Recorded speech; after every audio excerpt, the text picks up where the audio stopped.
नमस्ते। एमसीसी संसदबाट अनुमोदन भएपछि नेपाल एउटा एकदमै नयाँ चरणमा प्रवेश गरेको छ।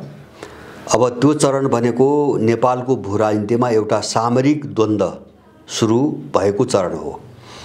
जस्तो हामीले अहिले युक्रेनतिर हेरिरहेका छौँ, एउटा युद्धपछि बिस्तारै बिस्तारै युक्रेन चाहिँ गृहयुद्ध र एउटा निर्वासित सरकारको दिशातिर अगाडि बढेको छ र युक्रेनबाट त्यहाँको राष्ट्रपतिलाई बाहिर निकालेर एउटा समानान्तर सरकार बनाउने तयारीमा चाहिँ अमेरिका र युरोपियनहरू हिँडेका छन्। नेपालको पनि त्यस्तै गरी एउटा अध्याय पुरा भयो। जस्तो एमसीसीको विषयमा जो विरोध थियो, जुन बहस थियो अथवा जसको पक्षमा केही मान्छेहरूले समर्थन गरिरहेका थिए, त्यो बहसको एउटा प्रक्रिया टुङ्गिएको छ र अब यसले निम्त्याउन सक्ने सम्भावित जो परिणामहरू हुन् त्यसको विषयमा लेखाजोखा गर्नुपर्ने अवस्था आएको छ। जस्तो यतातिर जानुभन्दा अगाडि म अलिकति इतिहासतिर फर्किन चाहन्छु। जस्तो सत्तामा बस्ने दलालहरू जसलाई विदेशी शक्तिहरूले जसका हातबाट विभिन्न अपराध गराउँदै सत्तासम्म उकाले, उनीहरूले विदेशीका एजेन्डामा अत्यन्तै छलकपट, अत्यन्तै अनैतिक र अत्यन्तै अपराधपूर्ण चाहिँ तपाईको एउटा षड्यन्त्रहरू गर्दै अगाडि बढेका छन्। अहिले पछिल्लो कालमा तपाईको जस्तो व्याख्यात्मक प्रस्तावको नाममा एमसीसी अनुमोदन गर्ने जुन प्रयत्न गरियो, अब यस्तै घटनाहरू इतिहासमा पनि भएका छन्। माने दल नामका जो चाहिँ तपाईको विदेशीका एउटा भाडाका सिपाहीहरू हुन्, उनको कुटिल खेललाई हामीले कसरी बुझ्ने भन्ने चाहिँ बहस अगाडि बढ्नुपर्छ भन्ने चाहिँ मलाई लाग्छ। जस्तो विशेष गरी तीनवटा घटनाहरू हामीले देख्यौँ यसै प्रकारका। महाकाली सन्धि गर्दा उनीहरूले डीपीआर नै नबनाइकन, जबकि सन्धि कुनै योजनाको परियोजनाको सन्धि डीपीआर अथवा त्यसको सम्पूर्ण रूपरेखा तयार नभइकन सन्धि हुँदैन, तर डीपीआर नै नबनाइकन महाकाली सन्धि गरियो र अहिलेका दिनसम्म त्यसको डीपीआर बनेको छैन।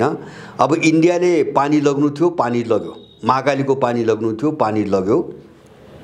अब उसलाई चाहिँ तपाईको अर्को कुरासँग सरकार थिएन, त्यसकारणले अब सन्धि भइसकेपछि उसले डीपीआर बनाउन चासो राख्नुपर्ने कुनै कारण पनि थिएन। त्यसकारणले अहिलेसम्म डीपीआर पनि बनेको छैन।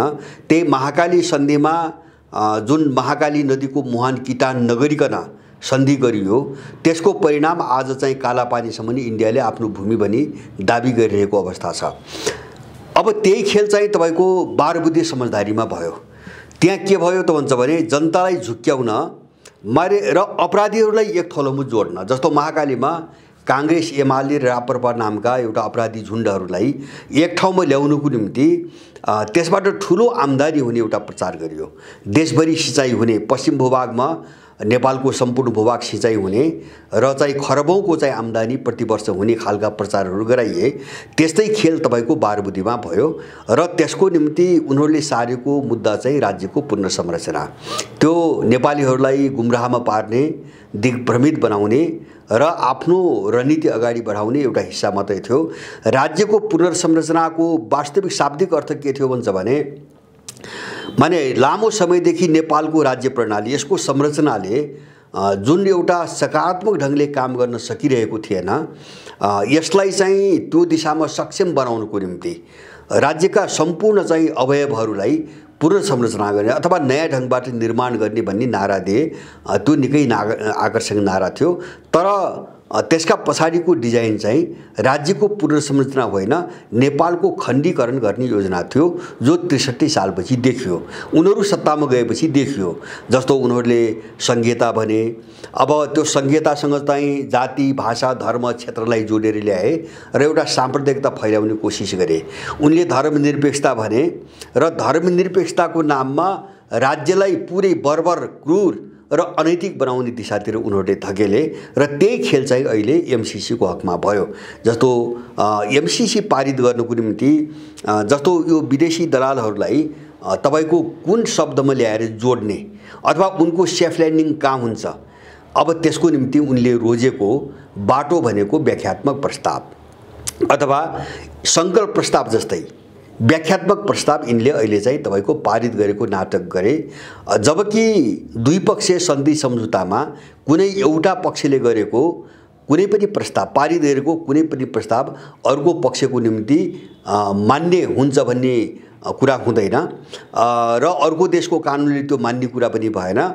यो चाहिँ तपाईको नेपालीहरूलाई एउटा चाहिँ गुमराहमा पार्नको निम्ति व्याख्यात्मक प्रस्ताव पारित गर्यो। त्यो एमसीसीलाई अनुमोदन गर्ने एउटा बहाना थियो।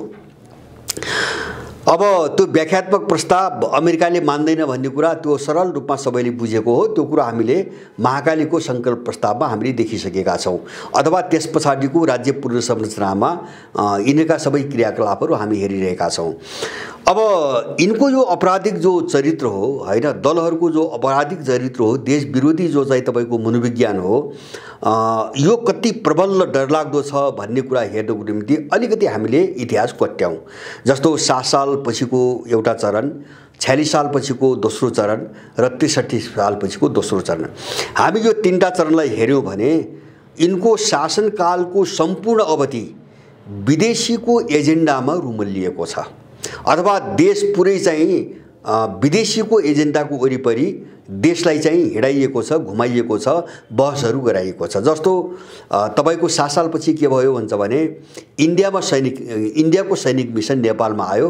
त्यसैको परिणाम स्वरूप चाहिँ नेपालका 18-19 वटा ठाउँमा इन्डियन चेक पोस्टहरू राखे, जसमध्येको एउटा कालापानी अझै पनि निस्किएको छैन। इन्डिया कालापानीबाट अझै पनि निस्किएको छैन। इन्डियन सेनाहरू नेपालमा स्थापित गर्ने पहिलो काम। दोस्रो काम कोशी सम्झौता हैन, त्यो पनि विदेशीको एजेन्डामा आधारित सम्झौता थियो। तेस्रो तपाईको गण्डक सम्झौता थियो। चौथो चाहिँ तपाईको इन्डियनहरूलाई नागरिकता दिने। अब 7 साल पछि वा अगाडि नेपाल प्रवेश गरेका सबै इन्डियनहरूलाई नेपाली नागरिकता दिने। र त्यस्तै एउटा घटना थियो भीमदत्त पन्तको हत्या हैन। उनले चाहिँ 7 सालको दिल्ली सम्झौताको विरोध गरेर जुन अभियान सुदूरपश्चिममा चलाएका थिए, इन्डियन प्रहरीहरू ल्याएर चाहिँ उनको हत्या गरियो डडेलधुरामा। मैले यो कालखण्ड पुरै विदेशीका लागि नेपालीहरूको हत्या गर्ने र नेपाल विरुद्ध विभिन्न अपराध गर्ने एउटा कालखण्डको रूपमा परिचित रह्यो हैन। राष्ट्रिय स्तरमा चाहिँ तपाईको चर्चामा आउने मुद्दाहरू यो भन्दा बाहिर चाहिँ तपाईको जान सकेनन्। अब नेपालीहरूको जनजीविका वा देशको सार्वभौमिकता स्वतन्त्रताको निम्ति कुनै काम भएन। बरु चाहिँ तपाईको के भयो, कांग्रेसको पालामा भन्छ भने नेपालले संयुक्त राष्ट्रसङ्घको सदस्य लिने प्रसङ्ग उठेपछि इन्डिया त्यसको चाहिँ सदस्य भइसकेको हुनाले नेपाल हुनु पर्दैन भन्ने खालको जवाब यहाँबाट कांग्रेस सरकारले पठायो र उसको कार्यकालमा नेपाललाई संयुक्त राष्ट्रसङ्घको सदस्य बन्नबाट रोक्यो। अब 46 साल 47 सालपछि हामीले त्यही देख्यौँ। उनीहरूले के गरे, सबै विदेशीका एजेन्डामा देशलाई घुमाए। जस्तो अर्थतन्त्रको निजीकरणको नाममा उनीहरूले विदेशी इन्ट्रेस्टमा नेपालको अर्थतन्त्रलाई चौपट पार्ने एउटा रणनीति अन्तर्गत भएका उद्योग धन्दा सबै बेचे। अनि 48 सालपछि ठुल्ठुला संस्थागत भ्रष्टाचारहरूको प्रारम्भ गरे। जस्तै लौडा काण्ड, धमिजा काण्ड, चेजेर काण्ड, मल काण्ड, अथवा चाहिँ तपाईको के अरे पजेरो काण्ड, यस्ता जघन्य चाहिँ तपाईको अपराधपूर्ण घटनाहरू घटाएर चाहिँ देशलाई चाहिँ एउटा लुटको अभियानमा सामेल गरे। त्यसपछिको बहुदल कालको चर्चित अर्को घटना भनेको दासढुङ्गा हत्याकाण्ड हो, जसको छानबिन नै भएन, सबै दबाइयो। अब त्यसपछि दरबार हत्याकाण्ड हामीले देख्यौँ र माओवादी युद्धको नाममा 17,000 नेपालीहरू मारेको हामीले तपाईको हेर्यौँ। यसको अलावा शेरबहादुर र एमाले सम्मिलित कांग्रेसको सरकारको पालामा इन्डियनहरूलाई नागरिकता दिनको निम्ति 4 पटक प्रयत्नहरू भए हैन। विभिन्न जाल जेल षड्यन्त्रहरू गरेर 4 पटक षड्यन्त्रहरू भए, तर त्यो 4वटै षड्यन्त्रलाई राजा वीरेनले असफल पारे। मैले भन्न खोजेको यो कालखण्डभरि पनि देश सबै विदेशीको एजेन्डामा रुमल्लियो। या त देश लुट्ने एजेन्डामा रुमल्लियो, या त चाहिँ विदेशीका एजेन्डामा रुमल्लियो। अब तपाईको 63 सालपछि हेर्नुस्, सबै विदेशीका एजेन्डा छ। जस्तो धर्मनिरपेक्षता, संघीयता, जन्मको आधारको नागरिकता ऐन लगायतका जति पनि मुद्दाहरू छन्, सबै विदेशी एजेन्डा नेपाली समाजलाई भाड्ने र चाहिँ नेपालको सार्वभौमिकता कमजोर बनाउने एजेन्डामा केन्द्रित रह्यो। एमसीसी सम्म आउँदाखेरि पनि हामीले त्यही हालत देखिरहेका छौँ। यसले एउटा सामान्य निष्कर्ष निकाल्छ। यसले के निष्कर्ष निकाल्छ भन्छ भने यहाँ जसलाई हामीले दल भन्यौँ अथवा चाहिँ प्रजातन्त्रका वाहक भन्यौँ अथवा जनताका प्रतिनिधि भन्यौँ, ती वास्तवमा के थिए त भन्छ भने विदेशी शक्तिका आरक्षित सिपाहीहरू थिए। उनले चाहिँ बनाएर राखेका पुलिसहरू थिए, छद्म पुलिसहरू थिए, जसलाई नेपाल विरुद्ध समय समयमा प्रयोग गरियो। र यिनीहरू कस्तो छ त भन्छ भने या त जन्मकालदेखि नै विदेशी मिसनमा जोडेर आएका शक्तिहरू भए, जस्तो काङ्ग्रेसको जन्म नै विदेशी मिसन अथवा इन्डियन मिसनको निम्ति इन्डियनहरूको आवश्यकताको निम्ति लड्नको निम्ति गठन गरिएको थियो। अब त्यसको चाहिँ तपाईँको कुल नै इन्डियन स्वार्थसँग जोडिएको छ, विदेशी स्वार्थसँग जोडिएको छ। बाँकी जो कम्युनिस्ट खोल ओढेका चाहिँ दलालहरू छन्, उनीहरू सत्ताको निम्ति जुन एउटा सौदाबाजी साम्राज्यवादसँग आत्मसमर्पण गरेर जुन सौदाबाजी गर्दै आएर उनको मिसनमा अपराध गर्दै आए। जस्तो उनीहरूले वामपन्थी मुकुन्दै लगाएका मान्छेहरूले मदन भण्डारीको हत्या गरे, जीवराजको हत्या गरे। अब त्यसलाई दबाए, बडो कुशलतापूर्वक त्यसलाई दबाए र युद्धको नाममा, जनयुद्धको नाममा 17,000 मान्छे मार्ने कारण बने होइन। यहाँको सेनाको मतियार बनेर तपाईँको त्यत्रो नेपालीहरूको हत्या गरे र त्यसको निम्ति उनीहरूले चाहिँ तपाईँको आत्मसमर्पण गरे, आफ्नो स्वार्थको निम्ति सौदाबाजी गरे। अब यो इतिहासको यो पाटो हेर्नु हो भने हामी के निष्कर्षमा पुग्नुपर्छ भन्छ भने दलहरूबाट हुन सक्ने एउटै सम्भावित परिणाम थियो, देश चाहिँ तपाईँको एउटा ठुलो द्वन्द्वको चाहिँ भट्खालोमा फस्नु, र त्यो फस्यो। एमसीसी को अनुमोदनपछि त्यो फस्यो र यसको अब परिदृश्य कस्तो देखिनेछ, हामी त्यो दिशातिर अगाडि बढेका छौँ। यद्यपि मलाई अहिले पनि लाग्छ समग्र विश्वको यो ध्रुवीकरण, यो लडाईँ जस्तो अहिले हामीले युक्रेनमा देखिरहेका छौँ, यो विश्वको कित्ताबन्दी र यसमा चाहिँ पश्चिमा शक्तिहरूको एउटा पतनको चाहिँ तपाईँको एउटा प्रवृत्ति अथवा युक्रेनकै केसमा जो उनीहरूको रक्षात्मक अवस्था देखिएको छ, यो सबै हेर्दा र एक दशक यताका सबै घटनाक्रमहरू हेर्दा नेपालमा एमसीसी सफल हुने कुनै सम्भावना मैले देख्दिनँ। एउटा ठुलो मुठभेडपछि, एउटा रणनीतिक चाहिँ तपाईँको द्वन्द्वपछि यो यहाँबाट निस्किनै पर्छ। तर त्यो अवधिसम्म नेपालले बेहोर्नुपर्ने क्षति अथवा लुटाउनु पर्ने आफ्ना लुटिने स्रोत साधनहरूको जो नोक्सानी हो, त्यो नेपालले चाहिँ बेहोर्नै पर्ने स्थिति देखिँदैछ। यसको निम्ति हामी अब अहिलेसम्म यस्ता चाहिँ अपराधहरूको भण्डाफोरमा केन्द्रित रहेर जुन कामहरू गऱ्यौँ, एमसीसी अनुमोदन भएपछि अब यो पर्याप्त छैन।